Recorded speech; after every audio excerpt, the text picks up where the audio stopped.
eu proponho aqui que a gente siga analisando todos os últimos movimentos aí no tabuleiro geopolítico de Donald Trump.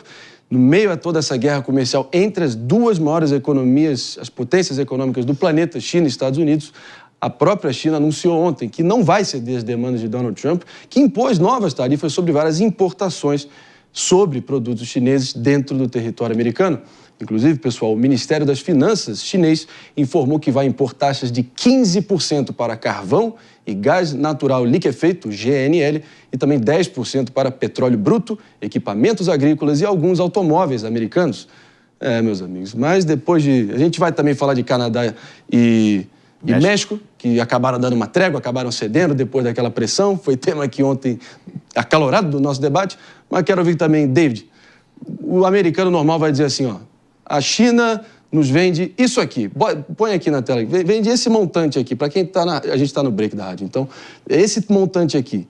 Nós, americanos, vendemos isso aqui para a China. Quem será que não quer uma guerra comercial? A palavra é reciprocidade, né? Então, se você me taxa, eu te taxo também. Automaticamente vai acontecer isso. Agora, o grande receio dos americanos é com essas medidas do Trump do encarecimento do custo de vida. Sim. E já está tendo movimento nesse sentido, porque toda essa reestruturação que ele tem feito, óbvio também que gera efeitos na economia, mas petróleo já está subindo, 15 centavos na moeda local. Então tem várias coisas também que estão acontecendo nos Estados Unidos com esses movimentos que estão sendo feitos. Se você importa mais do que exporta, na prática isso quer dizer que você vai aumentar mais o custo de vida. Exatamente. Porque você depende mais das importações.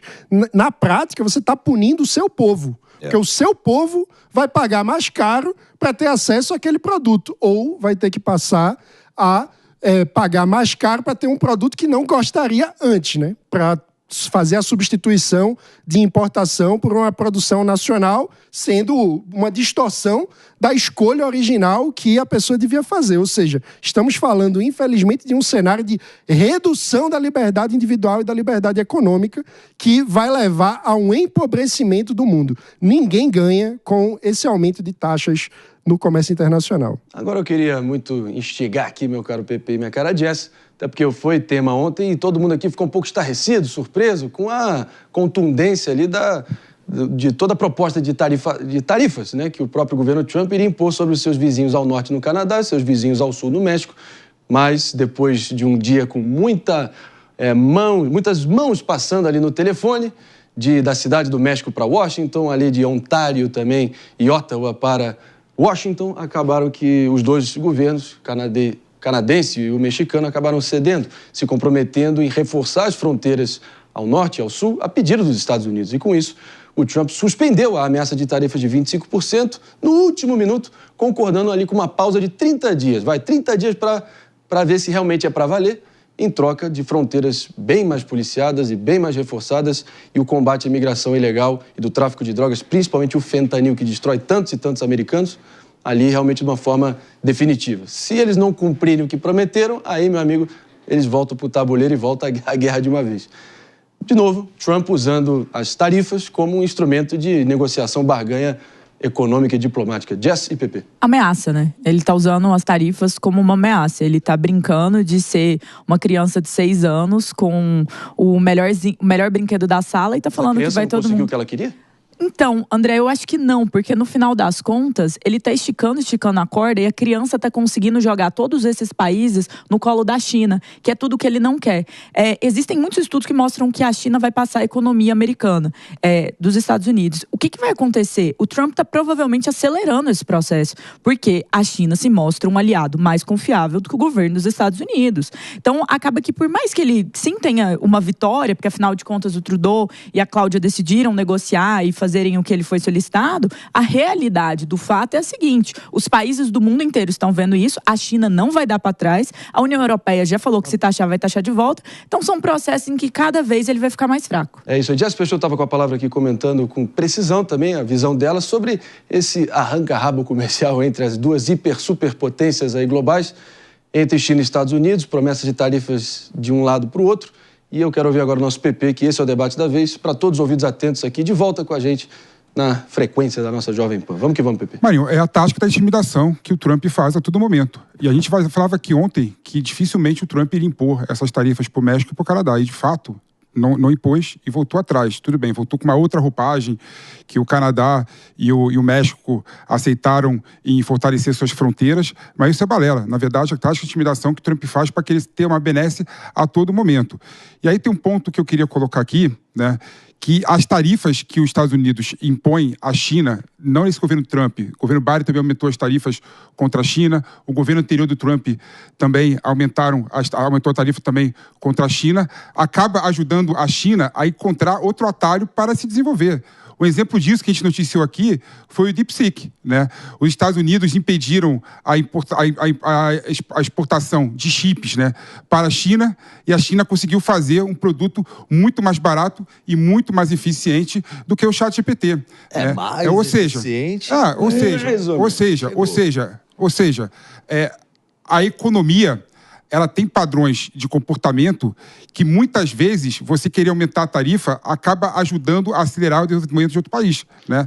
E a China atingiu ano passado $1 trilhão de superávit com as importações, né?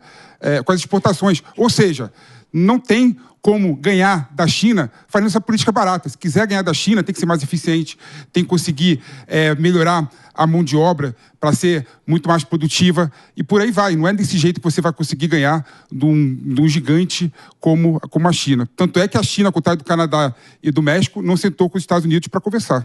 O jogo é diferente. Só para ilustrar aqui, para não restar dúvidas, pessoal, a economia americana, no PIB americano, em termos de tudo que acaba importando de México e Canadá, totaliza ali um impacto no PIB de 3,3% no PIB geral americano, enquanto cerca de 80% das exportações do México são destinadas aos Estados Unidos, enquanto o Canadá direciona aproximadamente 80% também das suas exportações para os Estados Unidos. Então, realmente a diferença é avassaladora, né, de dependência e de interligação das próprias economias com os Estados Unidos. Mano, não, certamente ninguém ficaria feliz com a imposição dessas tarifas. O que eu acho curioso é que, do ponto de vista de efetividade, foi quase nula, porque o que o Canadá anunciou é o que já estava no orçamento aprovado no ano passado para as fronteiras. Ou seja, é uma grande estufa.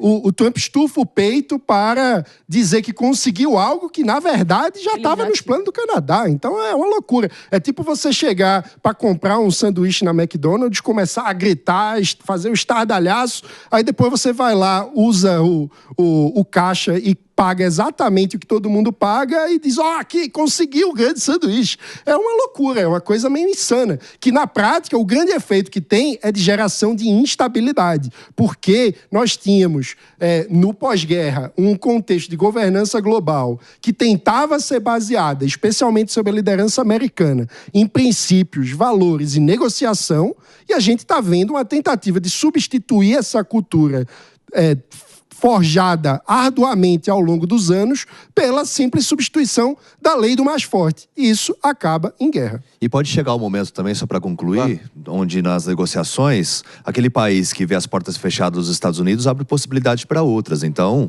a partir do momento que você fecha as portas aqui nos Estados Unidos, eu vou em busca de outro mercado. E às vezes o outro mercado pode ter mais potencial do que propriamente o americano. Quantas vezes a gente não viu no passado a tal desdolarização da economia global, né? E tem uma coisa também, vai desde o Império Egípcio, que 900 anos depois foi os assírios que acabaram tombando eles, aí você passa pelos romanos, os turcos, os persas, enfim, todos eles, uma coisa é certa para todo império, em algum momento eles colapsam, a história é assim.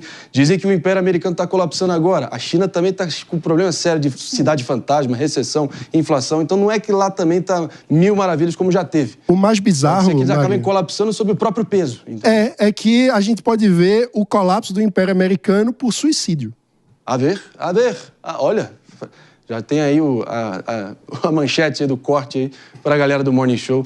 O Mano Ferreira ajudando aqui a equipe de social media da Jovem Pan.